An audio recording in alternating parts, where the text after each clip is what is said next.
તો આ તરફ ગુજરાતીઓના અપમાન મુદ્દે ભાજપ પ્રદેશ પ્રમુખે પણ નિવેદન આપ્યું છે। ગાંધીનગરના કાર્યક્રમમાં જગદીશભાઈ વિશ્વકર્માએ કહ્યું કે આ અપમાન ગુજરાતીઓ ક્યારે પણ સહન નહીં કરે।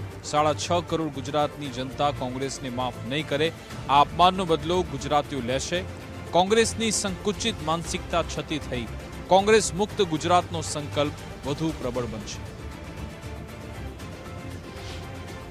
વસતા તમામ ગુજરાતીઓનું અપમાન કર્યું છે।